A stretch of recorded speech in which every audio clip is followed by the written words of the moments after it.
अगर आप भी बनाते हैं यूट्यूब पे AI जनरेटेड कंटेंट और लिखते हैं ब्लॉग पे AI रिटन आर्टिकल, तो आज से आपका जितना भी काम है सारा क्या हो गया राहुल जी? खत्म। Bye bye, tata, good bye, गया। एग्जैक्टली क्योंकि जो गूगल का न्यू मार्च का कोर अपडेट आया है उसके बाद AI से जितने भी कंटेंट आप जनरेट करके अपने यूट्यूब चैनल के ऊपर वीडियोस बनाते हैं या फिर आप अपने ब्लॉग के ऊपर आप कोई आर्टिकल लिखते हैं तो वो आज के बाद रैंक नहीं होंगे। यहाँ तक ही नहीं, अगर आप यूट्यूब पे कोई AI जनरेटेड वीडियोस बनाते हैं तो उस पर आपको मोनेटाइजेशन भी नहीं मिलेगा। डैट मीन्स अब आपको आज से पिछले 2-3 साल पहले ही जाना पड़ेगा और आपको मैनुअल सारी चीज़ें करने की ज़रूरत पड़ेगी।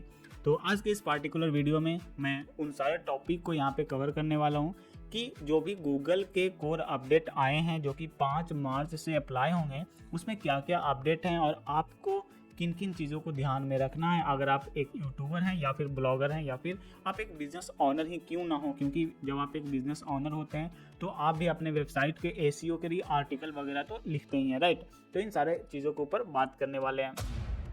तो नंबर 1 जो बात करते हैं वो सबसे मेजर जो अपडेट है AI रिटन कंटेंट। आप जितने भी चैट GPT पे जाते हो बोलते हो मुझे इस टॉपिक के ऊपर एक हमें आर्टिकल लिख करके दे दो, वो लिख करके देता था। इतना ही नहीं, कीवर्ड्स वगैरह भी वो लिख करके देता था, टाइटल्स वगैरह भी लिख करके देता था। तो उस टाइप के अगर आप कंटेंट जनरेट करके अपने वेबसाइट, बिजनेस वेबसाइट हो या ब्लॉगिंग वेबसाइट हो, किसी पे भी डालते थे तो वो आज के बाद रैंक नहीं हो पाएगा, राइट। आप कितना भी कुछ कर लो कि ह्यूमन टाइप से हमें आर्टिकल लिख करके दो, SEO फ्रेंडली लिख करके दो, आप कुछ भी कर लोगे वो आर्टिकल रैंक नहीं करने वाला है। क्योंकि अभी के टाइम पे गूगल पे देखा जाए तो AI रिटन आर्टिकल इतना ज़्यादा हो चुका है कि किसी भी इंसान को, अगर मैं मान के चलो मैं भी कुछ सर्च करने जाता हूँ तो मुझे भी AI रिटन कंटेंट बहुत सारे देखने को मिलेंगे। और इससे क्या होता है, यूज़र एक्सपीरियंस ख़राब होता है। मैं क्यों फिर गूगल पे जाऊँगा, मैं जस्ट चैट GPT से पूछ लूँगा अगर मुझे कुछ उसी टाइप में आंसर चाहिए होगा तो, राइट। तो गूगल इसको इसलिए बैन किया ताकि वो अपने गूगल सर्च प्लेटफॉर्म को ज़्यादा, जो चैट GPT उसके सर्च प्लेटफॉर्म को जो लॉस दे रहा था वो ना दे पाए, राइट। तो इसके लिए गूगल ने ये अपडेट निकाला। अब इसके पीछे क्या रीज़न है ये तो गूगल को ही पता होगा, राइट। दूसरा जो मेजर अपडेट निकाला है वो है स्पैमिंग को लेकर के। स्पैमिंग मीन्स, स्पैमिंग में काफ़ी सारे स्पैमिंग आते हैं, राइट। उसमें से एक होता है स्केल्ड कंटेंट एब्यूज़। इसका मतलब क्या है, एग्जाम्पल के लिए अगर मैं गूगल पे जाता हूँ और मैं टाइप करता हूँ best digital marketing agency in Patna, right, ये मैंने सर्च किया। अभी जस्ट मैं नीचे जाता हूँ तो मैं आपको उस टाइप का आर्टिकल दिखाता हूँ। तो यहाँ पे देखोगे टॉप 6 डिजिटल मार्केटिंग कंपनी इन पटना, या फिर और मैं आपको नीचे लेकर के जाता हूँ best digital marketing company agency in Patna Bihar. अब मैं इसको ओपन करता हूँ तो बेसिकली यह क्या है, एक एजेंसी है और इसने क्या है, अब आप इसके बॉटम में जाओ, इसके जब बॉटम में जाओगे ना तो इस टाइप से यहाँ पे देखो पटना करके बिहार करके यहाँ पे शो कर रहा है। तो इसी टाइप से क्या करता है ना कि जो भी बड़े बड़े कंपनी होते हैं, राइट, जो बड़े बड़े एजेंसी होते हैं वो क्या करते हैं मल्टीपल कीवर्ड के ऊपर, एग्जाम्पल के लिए digital marketing agency in Patna, digital marketing agency in Delhi, digital marketing agency इन मुंबई, इस टाइप से वो मल्टीपल कीवर्ड के ऊपर एक ही कंटेंट को रिपीट करते रहते हैं। कहने का मतलब है अगर वो 10 पेज बना रहे हैं, 10 पोस्ट बना रहे हैं तो वो 10 पोस्ट पे डिफरेंट आर्टिकल ना लिख करके वो सिर्फ पटना और दिल्ली को रिप्लेस करते थे। तो गूगल ने यहाँ पे साफ साफ बोल दिया है कि अगर आप उस टाइप के कंटेंट बनाते हैं तो आपके जो भी कंटेंट हैं वो स्केल कंटेंट एब्यूज के अंदर आएगा और उस पर आपको रैंक नहीं मिलेगा। तो मेरे हिसाब से यह एक बहुत ही अच्छा डिसीजन है गूगल के द्वारा। इससे क्या होगा ना कि जो छोटे स्मॉल बिजनेसेस जो होते हैं उनको ज़्यादा बूस्ट मिलेगा, उनको अच्छा रीच मिलेगा, राइट। वहीं पे जो तीसरा जो अपडेट आया है वो है साइट रेपुटेशन एब्यूज। इसका मतलब क्या होता है, एग्जाम्पल के लिए समझते हैं कि कोई एक वेबसाइट है, राइट, और वो वेबसाइट जो है वो किसी और चीज़ का, किसी और कैटेगरी के लिए है, लेकिन उसमें जो आर्टिकल है वो किसी और चीज़ का। एग्जाम्पल के लिए मान के चलो कोई एक मेडिकल का, मतलब मेडिकल से रिलेटेड वो आर्टिकल या फिर कुछ भी मेडिकल का एक वेबसाइट है और उस पर मान के चलो कैसीनो टाइप का कोई आर्टिकल रैंक कर रहा है, या फिर वो मेडिकल के नाम पे कैसीनो वाले आर्टिकल अगर वहाँ पे दिखा रहे हैं तो इसको हम लोग मानेंगे साइट रेपुटेशन एब्यूज़ के अंदर और इसको भी पेनल्टी लगना शुरू हो जाएगा, वो भी 5 मार्च के बाद। तो अगर आप इस टाइप का काम करते हैं, जैसे आप बहुत सारे मूवी साइट देखते होंगे जहाँ से मूवी वगैरह डाउनलोड करते हैं, तो वो सब क्या करते हैं, रीडायरेक्ट करते हैं। आपको मतलब नहीं है आप क्या करने आए हो, बस रीडायरेक्ट करके आपको अलग अलग टाइप से कंटेंट दिखाएंगे और वहाँ से पैसा वो लोग छापते हैं। तो ये सारा कुछ अब बंद हो जाएगा।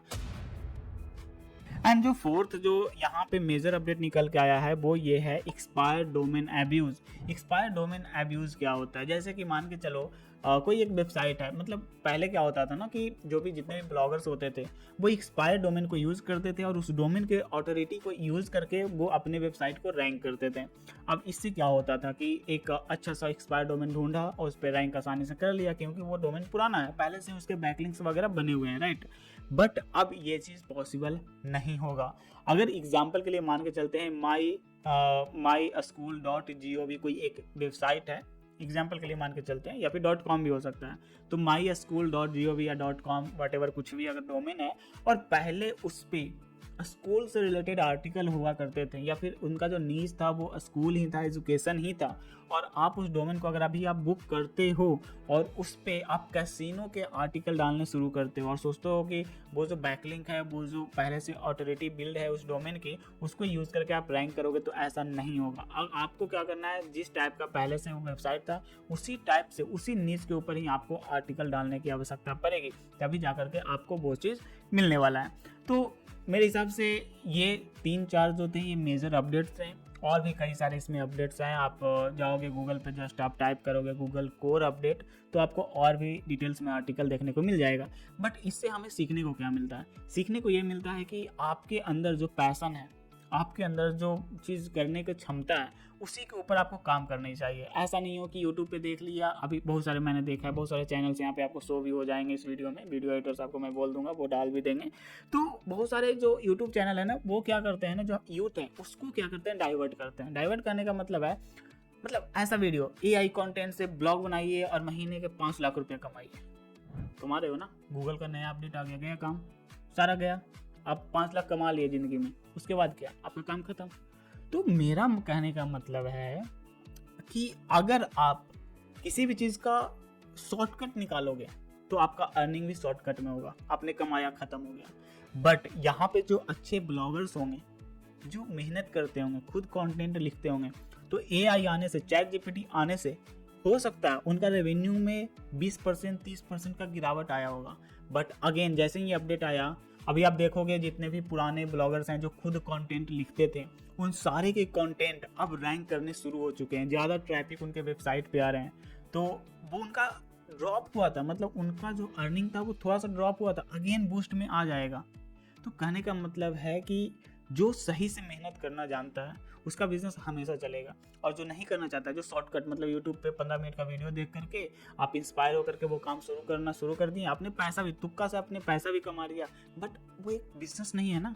एग्जाम्पल के लिए आपको और मैं बताता हूँ, अभी मैं देखता हूँ इन सारी चीज़ों को कि डिजिटल प्रोडक्ट वगैरह बहुत सारे फेसबुक एड्स पे बेचे जा रहे हैं, और वहाँ पे ये दिखाया जाता है कि AI जनरेटेड स्टोरी है, AI जनरेटेड एनिमेटेड स्टोरी है, आप इसको परचेज करो, यूट्यूब पे अपलोड करो, कोई कॉपीराइट नहीं आएगा, 10 दिन में आपका यूट्यूब चैनल मिलियन सब्सक्राइबर हो जाएगा। 100 में से 0.1% लोगों का होता भी है, मान के चलो 100 में से 1 लोगों का भी होता है। अगेन जैसे ही यूट्यूब अपडेट लाएगा, AI जनरेटेड कंटेंट आज से वैलिड नहीं रहेंगे यूट्यूब पे, आपका सारा बिजनेस रातों रात खत्म हो जाएगा। तो मेरा साफ साफ कहने का मतलब है कि आप कुछ सीखिए, कुछ स्किल सीखिए, आप वीडियो एडिटिंग ही सीखिए, आप अपना खुद का स्टोरी बनाइए, राइट। आप कुछ और स्किल सीख करके उसके ऊपर वीडियोस बनाइए। तो इस वीडियो को बनाने का मेरा मेन मकसद यही था कि आपके अंदर जो काबिलियत है, आपके अंदर जो स्किल्स हैं, उसी स्किल को यूज़ करके आप कोई भी यूट्यूब चैनल या फिर ब्लॉगिंग वेबसाइट बनाइए, ना कि 10 से 15 मिनट वाले वीडियोस को देख करके मोटिवेट हो करके आप वीडियोस बनाने शुरू कर दीजिए और फिर आपका बिजनेस एक ही दिन में ख़त्म हो जाए। ये चीज़ नहीं करना है, राइट। तो मैं उम्मीद करता हूँ कि आपको ये वीडियो अच्छा लगा होगा और इस वीडियो से आप लोगों को कुछ सीखने को भी मिला होगा। ये छोटा सा वीडियो है, इसमें कुछ खास है नहीं, ऐसा मैंने रिसर्च भी नहीं किया, बस मुझे लगा कि बना देना चाहिए, सो मैंने यहाँ पे बना दिया। सो अगर वीडियो अच्छा लगा हो तो वीडियो को लाइक कर दीजिएगा, चैनल पे पहली बार आए होंगे तो सब्सक्राइब कर दीजिएगा। मिलते हैं एक और ऐसे इंटरेस्टिंग वीडियो में, तब तक के लिए जय हिंद।